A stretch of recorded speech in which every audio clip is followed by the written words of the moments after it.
Hello hi అండి, అందరికీ నమస్కారం. Welcome to our channel. అందరూ ఎలా ఉన్నారండి?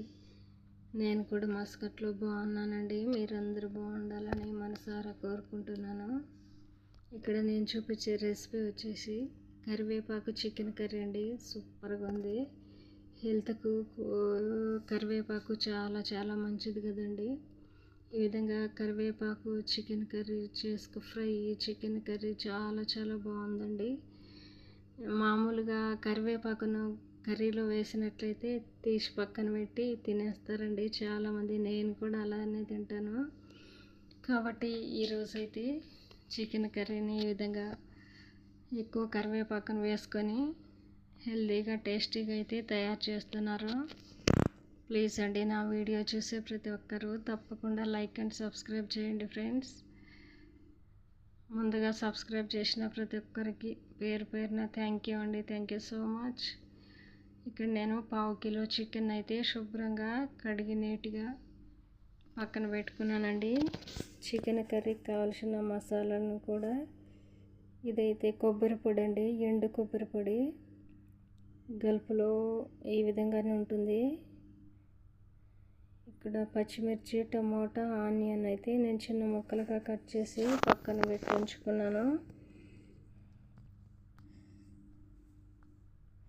చెక్క, తెల్లగడ్డలు, అల్లం వెల్లుల్లి, చెక్క, లవంగాలు, యాలకులు, ధనియాలు, జీలకర్ర అన్నిటినైతే నేను ఫ్రై చేసి ఈ విధంగా మసాలా అయితే ప్రిపేర్ చేస్తున్నానండి. కరివేపాకు అన్నిటినైతే నేను ఫ్రై చేసుకున్నాను. ఈ విధంగా పొడి కొట్టిన తర్వాత అల్లము, తెల్లగడ్డలను కూడా అందులోనే వేసి ఎండు కొబ్బరి పొడిని కూడా వేసి నేనైతే పేస్ట్గా చేసుకున్నానండి మసాలా అంతటిని. ఇప్పుడు 2 టేబుల్ స్పూన్ల ఆయిల్ మనం చికెన్ పచ్చివాసన పోయేంత వరకు కలుపుకుంటూ ఈ విధంగా అయితే ఫ్రై చేస్తున్నాను. పచ్చిమిర్చి, ఆనియన్స్ అన్నిటిని వేసుకున్నానండి. ఈ విధంగా నీళ్ళు ఇంకిపోయే వరకు బాగా చికెన్ ఫ్రై చేసుకున్న తర్వాత ముందుగా కట్ చేసుకున్న టమాటా ముక్కలను కూడా ఇందులోనే వేసుకొని టమాటా ముక్కలు మెత్తపడేంత వరకు బాగా ఫ్రై చేసుకోవాలండి.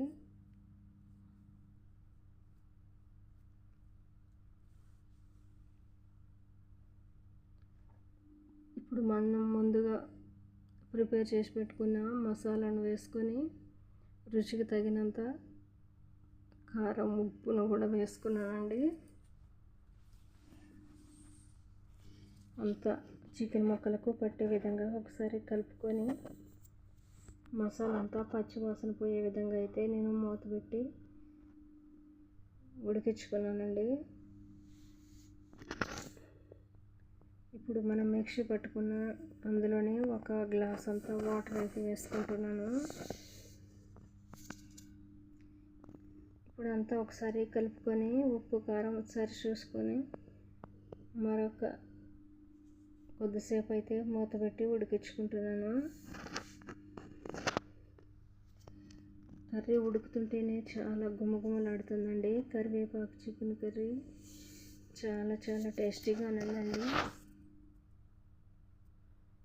నా ఛానల్ని 80% అయితే సబ్స్క్రైబ్ చేయని వాళ్ళు చూస్తున్నారండి. ప్లీజ్ అండి, దయచేసి నా ఛానల్ చూసి ప్రతి ఒక్కరూ తప్పకుండా లైక్ అండ్ సబ్స్క్రైబ్ చేసి నా ఛానల్ని అయితే సపోర్ట్ చేయాలని కోరుకుంటున్నానండి. చూడండి ఫ్రెండ్స్, చూస్తుంటే నోరు ఊరుతుంది. ఎంత ఎమ్మీగా ఉందో కరివేపాకు చికెన్ కర్రీ. చాలా చాలా టేస్టీగా ఉందండి.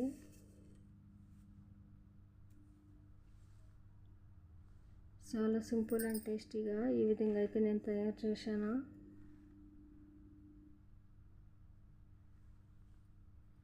ఇప్పుడైతే కర్రీ అయితే అయిపోయిందండి. నేనైతే వేరే బౌల్లోకి డిష్ అవుట్ చేస్తున్నాను.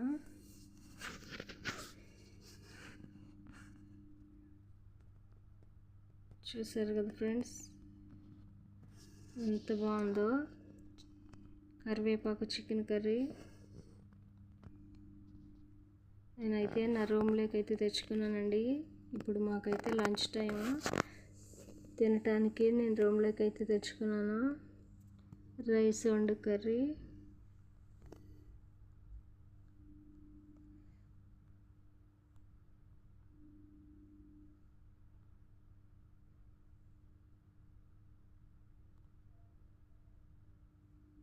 ఇప్పుడైతే నేనైతే కర్రీ వేసుకుంటున్నానండి.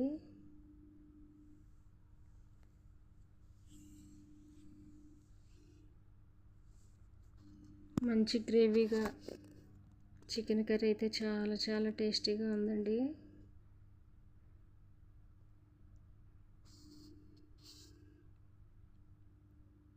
ప్లీజ్ అండి, వేరే కంట్రీలో ఉంటూ వీడియో చేయడం అంటే చాలా కష్టంగా ఉంటుంది.